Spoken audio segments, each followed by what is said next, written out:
Let's talk about Philip Zelikow, the executive director of the 9/11 Commission. First, tell us how it was formed, and then his control of the commission. The commission was formed by a law passed in Congress in 2002 after long and very tortured debate. It was a 10-member panel, 5 Democrats, 5 Republicans. The only person for the commission chosen by the White House was the chairman. Initially Henry Kissinger. Kissinger stepped down and he was replaced by Tom Kean, the governor of New Jersey. Democratic leaders in the House and Senate chose their 5 representatives. Early on, after Governor Kean came on board, there was a search for an executive director, somebody to run the investigation on a day-to-day basis. There's a polite fiction in Washington that the reports of blue ribbon commissions are written by the blue ribbon commissioners. Well, that's not usually the case. They're usually written by a professional staff led by a congressional researcher or a scholar. In this case, Kean and Hamilton came across the resume quite early on of Philip Zelikow, a very well-respected historian at the University of Virginia. They contact him, and Zelikow agrees to come on board. And he had served on the Blue Ribbon Commission investigating the 2000 vote that got Bush selected. Exactly, and he had earned the praise of both Republicans and Democrats on that commission.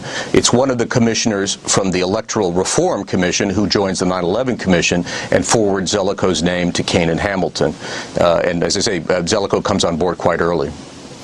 You talk about in your book the commission that's just being released this week, just being released today, Zelikow's secret relationship with Karl Rove. He's this week becoming a commentator on Fox News, but much more relevant was his top status within the White House, top advisor to President Bush.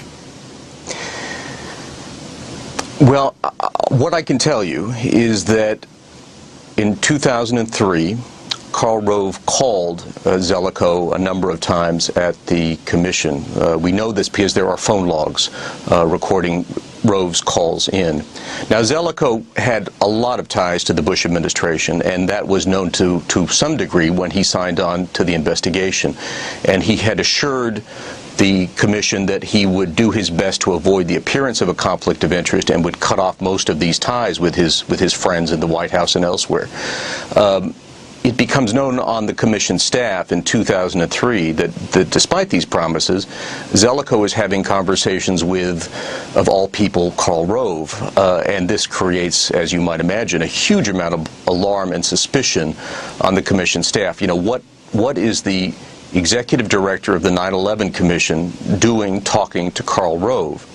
Now, Rove's people at the White House, you know, his friends and allies there, and Zelikow insist that this was completely innocent, and that this involved Zelikow's work at the University of Virginia. And indeed, Zelikow's work at the University of Virginia centered around presidential histories. So Karl Rove is somebody he would have normally at the university had some sort of contact with, I assume.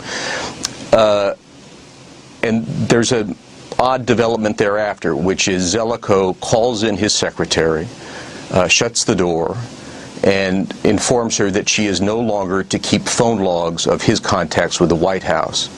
The secretary is alarmed by this, worries that she's being asked to do something improper, and then contacts the chief lawyer for the commission to alert him to what's happened. As I say, this whole sequence creates a great alarm and a great suspicion about what Zelikow is up to. We're talking to Phillip Shenon. His book has just come out. It's called The Commission. His relationship, Philip Zelikow's relationship with Condoleezza Rice, how far back does it go, and what does it mean for the ultimate report that comes out? Well, they have a relationship that goes way back. They were both members of the National Security Council staff in the first Bush administration, Bush 41. They formed a close friendship at that point. After that presidency, Zelikow goes off to Harvard and Rice returns to Stanford, yet they stay in touch, and they write a book together about German reunification.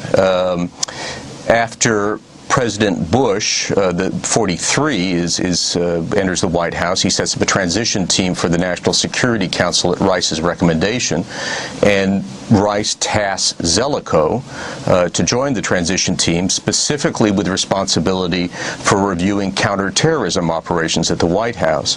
Now, some of this was known at the time of Zelikow's hiring. I think the question is how much of that was known. And of course, Rice was at the heart of the 9/11 Commission investigation. It was her actions in the spring and summer of 2001 that were among the most important subjects for investigation by the 9/11 Commission, yet the commission was being run on a day-to-day basis by somebody who was undeniably a very close friend of hers.